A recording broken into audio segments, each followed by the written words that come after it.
Good morning বন্ধুরা, এখন সকাল 4টে বাজে। আমরা বেরিয়ে পড়েছি এয়ারপোর্টের উদ্দেশ্যে। আমরা আন্দামান যাচ্ছি, আমি আমার বউ। কলকাতা এয়ারপোর্টে আসলাম, আসা মাত্র এত সুন্দর লাইট দেখে মনটা পুরো ভরে গেল। সকাল সকাল বেরিয়ে ভেতরে গিয়ে এখানে আমার বউ একটুখানি স্টাইল করার চেষ্টা করলো একটা শর্ট বানানোর জন্য, বাট আনফর্চুনেটলি ফেলিওর হয়েছে আলটিমেটলি। আপনারা দেখতেই পাচ্ছেন চেষ্টা করেও। ভেতরে ঢুকেই দেখছি প্রচন্ড ভিড়। সকালবেলা তো যে এত লোক বিমান যাত্রা করে জানতাম না, ফার্স্ট টাইম আমি দেখলাম। এর আগেও গেছি কিন্তু এরকম ভিড় আমি কখনো দেখি, এতটা ভিড়। আর ভেতরে এসেই ভিড় দেখেই তো আমার বউ বললে আগে দাঁড়াও একটু একটা ভিডিও করে নিই, প্রথম ভিডিও আমরা ছাড়বো নতুন করে, তো সবাইকে কিছু দেখানোর মতো তো রাখতে হবে।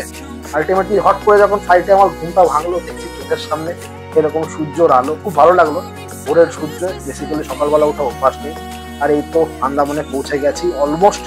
ওখানে দেখুন কত সুন্দর লাগছে ওখানকার ভিউটা, চোখের সামনে যেন স্বর্গ ভাসছে। এয়ারপোর্টে নেমে আমরা সোজা হোটেলের উদ্দেশ্যে বেরোলাম। হোটেলের উদ্দেশ্যে বেরিয়ে রাস্তা দিয়ে যাওয়ার পথে একটু ভিডিও কালেক্ট করলাম, নিয়ে আলটিমেটলি আমরা সেই ঐতিহাসিক সেলুলার জেলে পৌঁছে গেছি। ঘরে হোটেলে একটু চেঞ্জ করেছিলাম, তারপরে এই সেলুলার জেলে এসেছি। এই সেই ঐতিহাসিক সেলুলার জেল যেখানে আমাদের দেশের বিপ্লবীদেরকে একসময় বন্দি করা হয়েছিল, কালা পানি বলতো এই জায়গাটাকে।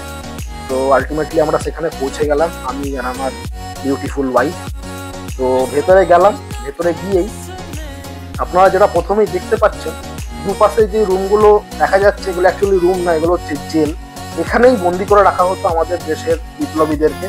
যেমন অনেক বাঙালি আছে, বীর সাভারকার আছে, ওনাদেরকে এখানে বন্দি করা হতো। আর এই যে বসার চেয়ার দেখতে পাচ্ছেন, এখান থেকেই রাত্রিবেলা কিন্তু লাইট শোটা দেখানো হয়। আজকে আমরা লাইট শোটা দেখবো, বাট আনফর্চুনেটলি লাইট শো কিন্তু এখানে রেকর্ড করা অ্যালাউ নেই। ভেতরে আপনারা যে স্কাল্পচার গুলো দেখতে পাচ্ছেন বা স্ট্যাচু গুলো দেখতে পাচ্ছেন, এগুলো হচ্ছে আমাদের দেশের বিপ্লবীদেরকে যেভাবে অত্যাচার করতো ইংরেজরা, সেগুলোরই একটা দৃশ্য আমাদেরকে দেখানোর চেষ্টা করা হয়েছে। আর এই হচ্ছে সেই বেড়ি বা লোহার জাল বলতে পারেন, যেগুলো পায়ে হাতে পরিয়ে রাখা হতো। মানে মাসের পর মাস, 6 মাস, 1 বছর প্রচন্ড কষ্ট করেছে। আজকে আমরা এত দেশ স্বাধীন পেয়েছি এদের জন্য। আর ওটা দেখলেন যেটা, সেটা হচ্ছে ফাঁসি ঘর। আর এটা হচ্ছে বীর সাভারকারের জেল রুমটা। এখানে বীর সাভারকারকে বন্দি রাখা হয়েছিল, এখানে উনি ছিলেন। এইখান থেকেই উনি নতুন নতুন বিপ্লবের নতুন চিন্তাধারা সাধারণ মানুষের মধ্যে পৌঁছে দিয়েছিলেন।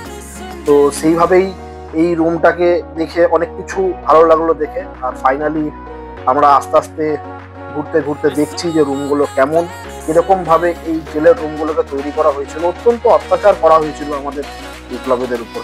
ফাইনালি আমাদের আন্দামান সেলুলার জেল ঘোরা কমপ্লিট হয়েছে। এবার আমরা আস্তে আস্তে বেরিয়ে যাচ্ছিলাম রুমের উদ্দেশ্যে।